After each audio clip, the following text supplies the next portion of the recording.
The second ruler of the Ottoman dynasty was Orhan. He took the reins of power in either 1323 or 24, and what he inherited was a formidable principality situated in the northwestern part of the then divided Anatolia. About 20 years earlier, his father Osman had controlled little more than a village, but one piece at a time he had painstakingly carved out his realm from the crumbling Byzantine Empire, and now Orhan wanted to continue that trend. His first years in power were spent aggressively expanding into Byzantine territory. After ending a siege that had lasted many years, he managed to capture the city of Bursa as well as its port, Mudanya, gaining him access to the sea.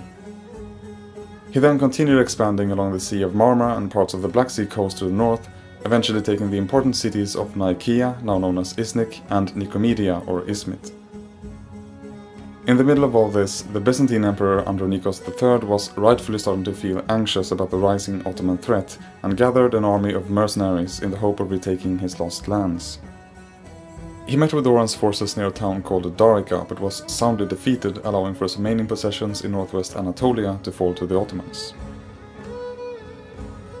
Then, in the mid-1340s, Orhan changed his strategy. Instead of capturing more Byzantine territory, he would now focus his efforts on his Turkish neighbors. But the tricky thing with attacking them was that he needed a good excuse for war. Just like the Ottomans, the other Turkish states in the peninsula were Muslim, and areas under Islamic rule are supposed to be abodes of peace.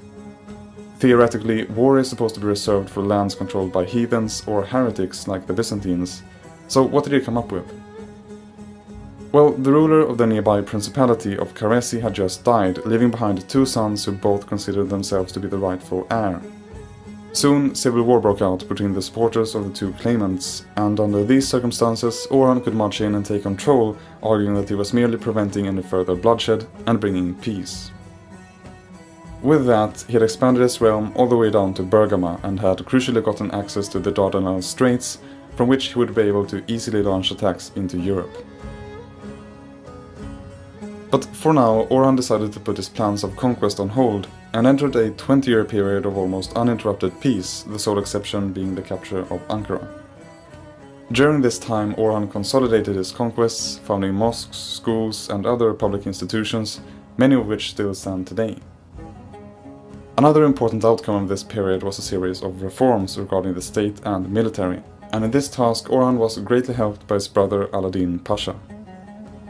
It's actually not known which brother was the eldest, but as the story goes, Alaeddin was far less warrior-like than his brother and was therefore never designated as the heir.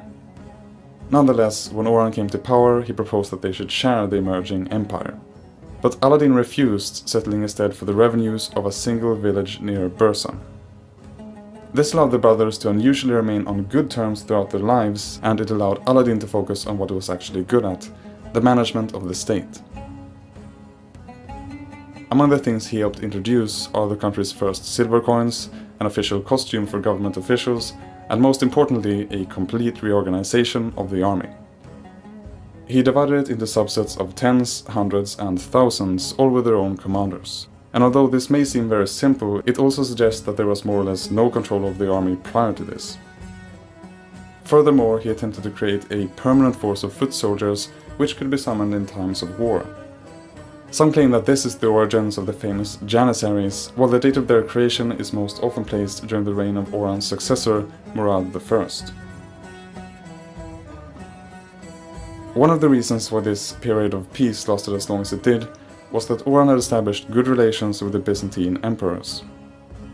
In 1346 they reached their peak as Emperor John VI Kantakousenos offered Orhan his daughter's hand in marriage. He had come to recognize that the Ottomans were now the most powerful of the Turkish states, and that in this way he could gain their military support. The strategy worked, at least for a time.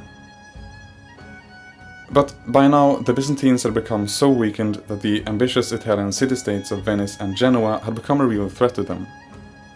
As the two states became embroiled in a war over commercial supremacy, the Genoese, trying to repel a Venetian fleet from destroying their ships in the Golden Horn, bombarded the city walls of Constantinople, thus forcing the Byzantines to ally with the Venetians.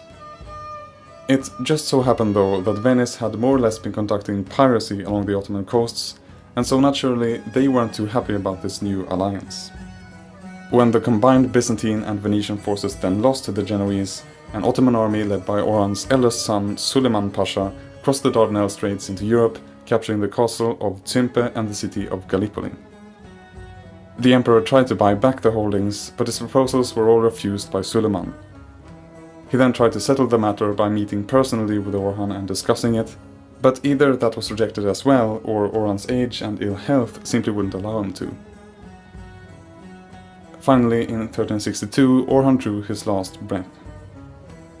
He had lived to become around 80 years old and would actually become one of the longest reigning of all Ottoman rulers. Shortly before he died, his eldest son and likely heir, Suleiman Pasha, had passed away from injuries sustained after falling off a horse, and thus his other son Murad was left as the successor.